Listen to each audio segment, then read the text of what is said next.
अमितजी, दिल्लीच्या निवडणुकींचा खरं तर निकाल आज आहे आणि एकीकडे आम आदमी पार्टी पक्ष जो आहे तो मागच्या वेळी सरकारमध्ये होता आणि त्यांना कमी मतं पडताना बघायला मिळत आहेत. भाजपला मोठ्या प्रमाणात खरं तर यश मिळताना बघायला मिळत आहे.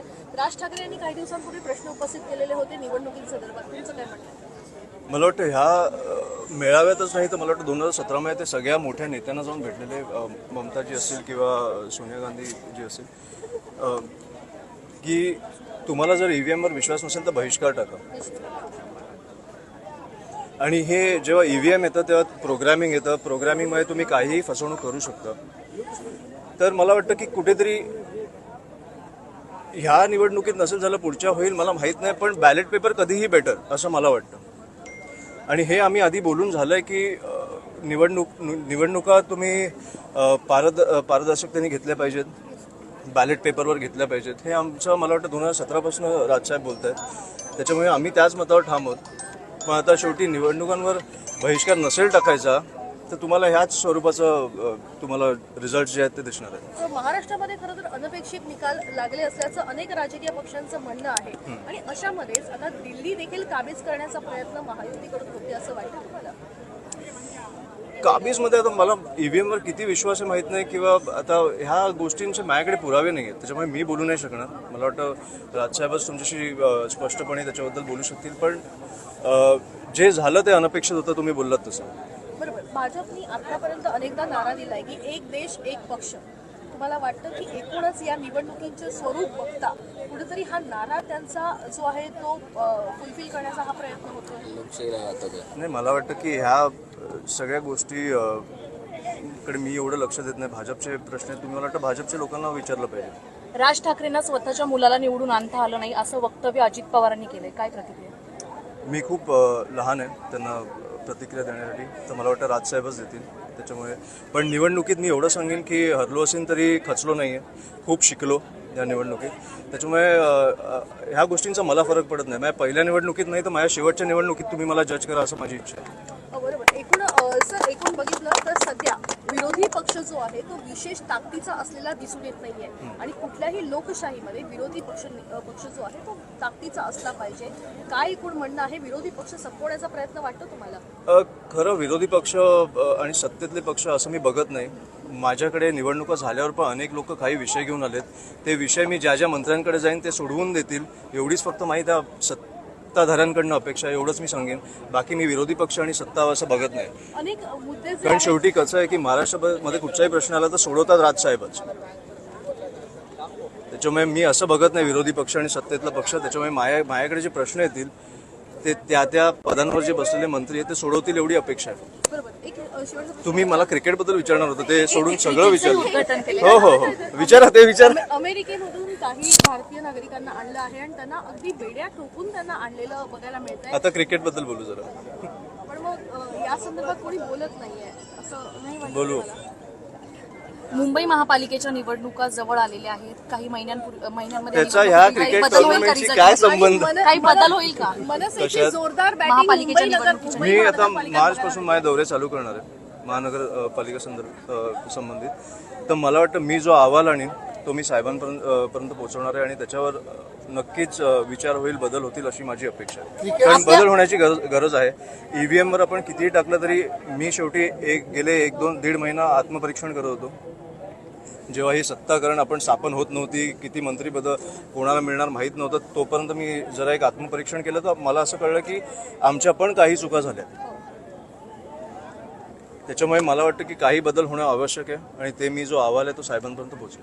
बरोबर. पण मुंबई महानगरपालिकेच्या पार्श्वभूमीवर मनसेची जोरदार बॅटिंग असलेली बघायला मिळते आहे. मनसे ग्राउंड लेवलचा खरं तर पक्ष आहे आणि त्याच पार्श्वभूमीवर अनेक मुद्दे वॉटर गटार मीटर असो. हा पक्ष लोकांचाच राहणार आहे, त्याच्यामुळे ग्राउंड लेवलचाच तुम्हाला दिसणार. आणि अनेकदा तुम्ही बघितलं असेल की कुठेही विषय न सुटल्यावर राजसाहेबांकडेच तो विषय येतो आणि सुटला जातो, सोडवला जातो. त्याच्यामुळे हा ग्राउंड लेवलचाच पक्ष आहे, लोकांसाठीच काम करणारा पक्ष आहे. फक्त काही वेळ लागतो यश मिळवायला. तो प्रत्येक पक्षाच्या आयुष्यात ते आलं, ते आमच्या पण आलं. पण मला वाटतं की बसू सत्य.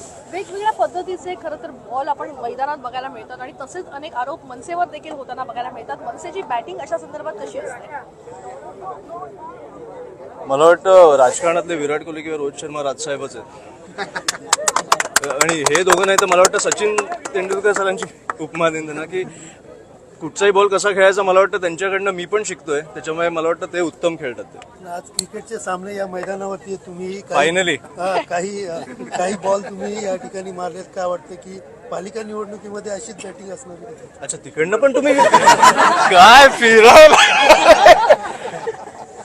अशी अपेक्षित आहे जर ईव्हीएम नाही चाललं तर. पण ईव्हीएम साठी मुंबई महानगरपालिका निवडणुका तोंडावर असताना ईव्हीएम साठी मनसेचा विरोध हा कितपत प्रकार राहील आणि इतर ईव्हीएम बद्दल आम्ही पक्षांची मदत बोलत राहू शकतो. एक तर सगळे पक्षांनी एक बहिष्कार निवडणुकींवर टाकल्यावर काहीतरी एक फायदा होऊ शकतो त्याचा, नाही तर सगळ्यांना निवडणुकीला सामोरं जायला लागणार आणि असे तुम्हाला निकाल जे आहेत ते तुम्हाला दिसणार.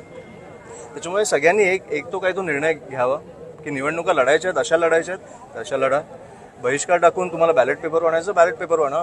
शेवटी कसं आहे की राजकीय पक्ष आहे, आम्हाला निवडणुका ह्या लढायलाच लागणार आहेत आणि महानगरपालिका आम्ही जोरात लढणार. मुंबई खरं तर ग्राउंडची सिटी म्हणून ओळखली जाते आणि अशातच अनेक क्रिकेट प्रेमी जे असतात किंवा अन्य स्पोर्ट्स प्लेअर असतात नाही, त्यांना ग्राउंड उपलब्ध नाहीये, तर त्यासाठी काही आवाज असेल? नाही तो नक्कीच असणार आहे. माझं ह्याच्यावर काम चालू आहे. ह्या स्पेसिफिक छत्रपती शिवाजी महाराज मैदानावर पण काम चालू आहे. कारण इकडचा जो लाल मातीचा प्रश्न आहे, तुम्ही 26 जानेवारीला बघितलं असेल की जी परेड झाली त्यांना पण त्रास झाला याचा. तुम्ही कितीही पाणी टाका, ह्या लाल मातीचा जो प्रश्न आहे तो ह्या नागरिकांसाठी घातक आहे.